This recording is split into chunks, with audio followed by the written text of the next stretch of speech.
Hello and welcome to 5-Minute Math. Today we are looking at the 6th grade concept of graphing on the coordinate plane. This is standard 6.11a in the great state of Texas, and we are using item number 2 off the 2017 released STAAR test. If you have not done so already, please go ahead and take a moment to pause the video, work this problem out on your own, unpause it, and then we will look at our answers together. So we need to find an ordered pair, but the only information we get is 4 units to the left of the origin and 2 units below the x-axis. So we've got a few terms that we need to understand here. So origin and x-axis. So let's take a look at our coordinate grid below.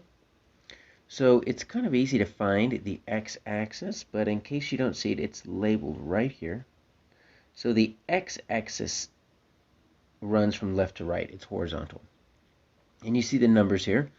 They go from 4 all the way down to -4, but the x-axis has got little arrows, which means it can extend beyond 4 to 5, 6, 7, 8, into infinity. We just don't have a screen or a paper large enough to show that. Your y-axis is the vertical axis. You see it runs up and down, and it's got the same thing. It runs from 4 to -4, but it also has some arrows because it can go on forever and ever and ever. So the x-axis is right here. So we've got that. So we are looking for something that is 2 units below the x-axis. So when we're looking below the x-axis, we are actually going to be looking on the y-axis because the y-axis measures up and down. So we're wanting to go 2 units below, and so that's going to be right around here. You see this line right here? That kind of shows me my -2. But the problem is there's a whole bunch of x coordinates that could be, and so we are going to show our ordered pair like this. Ordered pair always starts with x, then has y, so we know our first coordinate here, our y coordinate, is going to be -2. Because it is 2 units below the x-axis, and so the y-axis moves up and down. But there's a whole bunch of x coordinates that we can use. So our clue here is 4 units to the left of whatever this origin is. Now it's not labeled, and there's no vocabulary term on your measurement chart or on your formula chart to help you, but the origin is right here.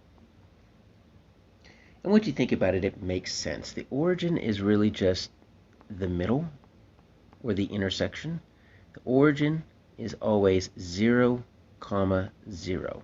So it's where the x and the y-axis meet. So what we need, and it's never labeled just because there's no room for the zeros there. You notice the smallest we get is to 1 and -1 all the way around it. But the origin is 0, 0. So we need to go 4 units to the left of the x-axis. So that's going to be 1, 2, 3, 4. So that's going to go right here. So you notice that I know it's 4 units to the left of the x-axis, and it's 2 units, or 4 units to the left of the origin, 2 units below the x-axis. So you see where these two lines are going to connect. It's going to be right here. And so we have our point here at -4.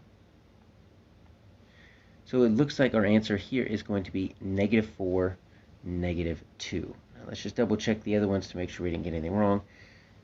So we have a 4, 2. So this F answer is 4 units to the right, not the left, and it's 2 units above. So it's really the exact opposite. And it's in quadrant 1. There's 4 different quadrants here. So this is in quadrant 1 because both the x and the y coordinate are positive. So that's not going to work for us. We think it's G. Let's take a look at H. -4, which is what it's supposed to be. It's supposed to be 4 units to the left, but it's got a +2, so that's going to get you right up here. The x-axis works, but remember we're supposed to have 2 units below, not above, so that's not going to work. This is quadrant 2. Our solution is in quadrant 3 because it has negative for both x and y.